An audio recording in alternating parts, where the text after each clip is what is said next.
Assalamualaikum warahmatullahi wabarakatuh.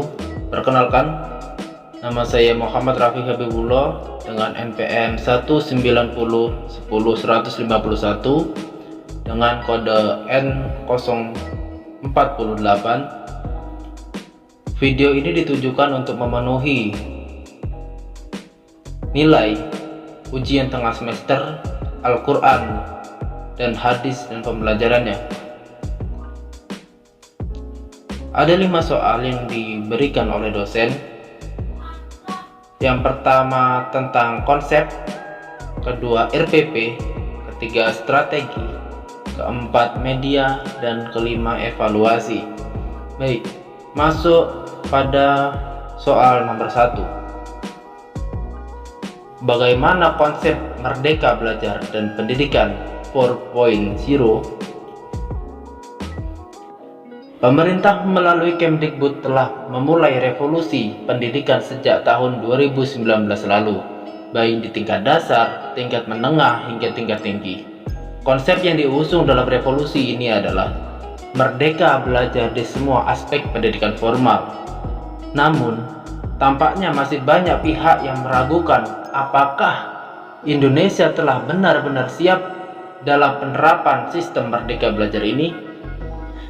Konsep merdeka belajar ini sangatlah berbeda dengan kurikulum yang telah kita alami pada sebelumnya. Yang pertama adalah asesmen kompetensi minimum.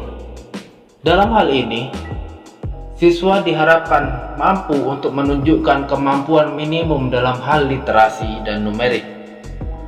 Fokusnya bukanlah sebanyak apa siswa mampu untuk mendapatkan nilai melalui sebuah penugasan yang diberikan oleh guru, akan tetapi bagaimana siswa dituntut untuk mampu berpikir secara kritis menggunakan kemampuan kognitifnya. Kemudian yang kedua adalah survei karakter. Pada konsep survei karakter, pemerintah akan menilai secara menyeluruh terkait kualitas pendidikan di sekolah, bukan hanya tentang hasil belajar siswa, tetapi juga ekosistem dan infrastruktur pendidikan yang tersedia di sekolah itu. Dengan kata lain, pengembangan kualitas pendidikan bukan lagi tentang penerapan indikator kualitas tetapi berdasarkan data hasil survei terbaru terhadap sekolah. Pendidikan di Indonesia adalah investasi yang mahal. Kemudian yang ketiga adalah perluasan penilaian hasil belajar. Satu hal yang paling menarik dalam konsep merdeka belajar ini adalah perluasan penilaian hasil siswa yang tadinya adalah hanya dari ujian nasional menjadi penugasan dan portofolio. Kedepannya siswa akan diberikan ruang untuk bisa mengembangkan diri mereka sesuai dengan minat dan bakat yang mereka miliki. Tentunya dengan cara ini, stigma siswa pintar dan bodoh diharapkan bisa segera hilang. Sebab manusia memiliki bakat alami yang berbeda-beda dan tidak dapat ditentukan dengan tes formal. Pengembangan pola pikir. Konsep pendidikan merdeka belajar memiliki fokus pada pengembangan kemampuan kognitif siswa. Artinya apa? Siswa akan ditantang untuk berpikir kritis dengan analisis yang baik. Kemampuan inilah yang dibutuhkan siswa agar bisa membuat keputusan yang bijak dalam menyelesaikan masalah. Sebab dalam industri 4.0 basisnya adalah data teknologi. Dengan kata lain, informasi bisa diakses oleh semua orang.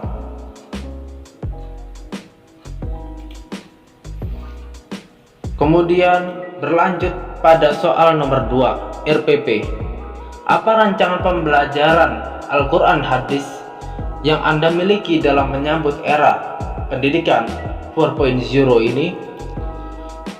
Baik, di dalam PPT saya sudah menyiapkan RPP dalam jaringan mata pelajaran Al-Quran hadis kelas 10 semester 1. Dengan kompetensi dasar, yang pertama, menghayati Al-Quran adalah wahyu Allah Subhanahu wa Ta'ala. Mengamalkan sikap santun dan kritis dalam menuntut ilmu. Menganalisis pengertian Al-Quran dan wahyu menurut para ulama. Dan menyajikan hasil analisis pengertian Al-Quran dan wahyu dari para ulama. Tujuan pembelajarannya apa? Siswa dapat menjelaskan pengertian Al-Quran menurut para ulama dan juga menjelaskan nama-nama Al-Quran, serta menunjukkan perilaku orang yang berpegang teguh pada Al-Quran. Kemudian media pembelajaran. Yang pertama adalah bisa lewat grup WA, bisa lewat Telegram, Google Classroom, Zoom, dan lain sebagainya. Kemudian langkah pembelajaran.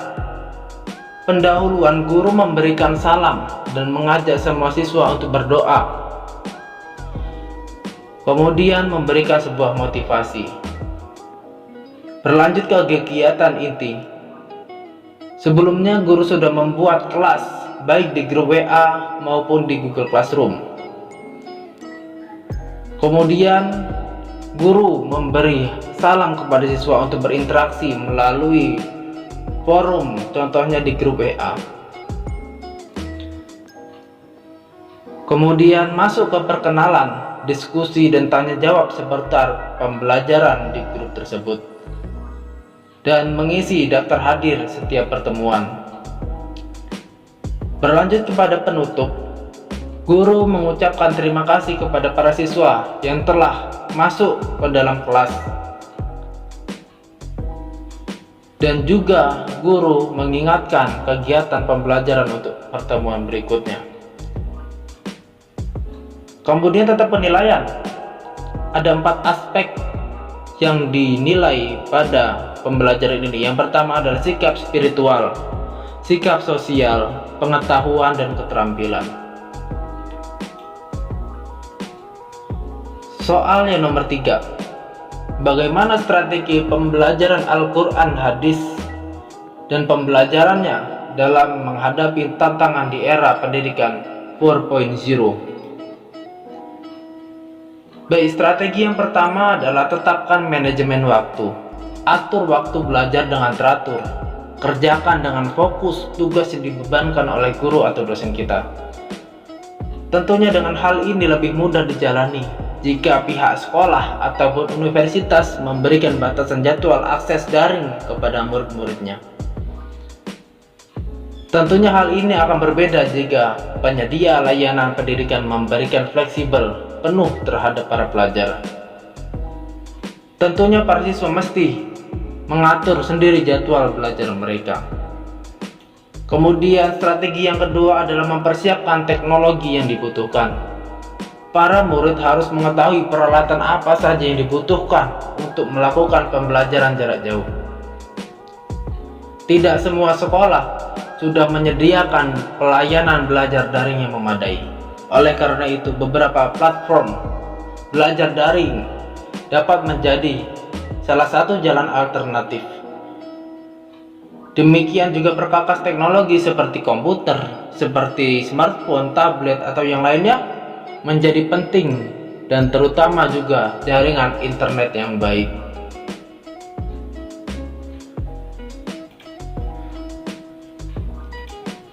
Kemudian strategi yang berikutnya adalah belajar dengan serius. Selama melakukan pembelajaran di internet, terdapat banyak sekali distraksi yang mengganggu proses pembelajaran.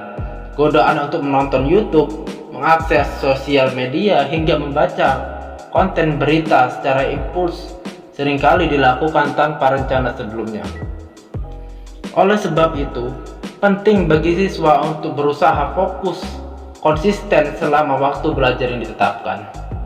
Hindari segala macam distraksi yang berpotensi mengganggu proses pembelajaran.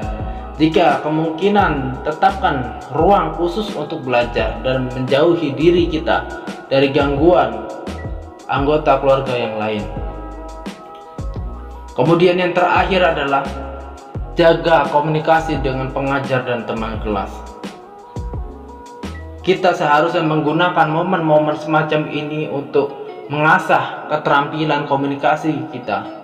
Jika memang belum yakin dengan hasil tugas yang dikerjakan, segera hubungi pengajar atau dosen kita atau teman kita. Lakukan segera mungkin untuk menunjukkan komitmen kita bahwa kita sedang serius untuk belajar. Hal ini malah memberikan kebebasan bagi kita tersendiri yang tidak ditemui pada kegiatan belajar mengajar di ruangan kelas. Di tengah penyebaran wabah COVID-19 ini, pembelajaran daring semacam ini justru dapat menjadi jalan alternatif sebagai ganti pertemuan kelas atau pembelajaran tatap muka. Berlanjut soal keempat, bagaimana pengembangan media pembelajaran Al-Quran dan hadis dan pembelajarannya yang sesuai dengan era pendidikan 4.0. Pendidikan sekarang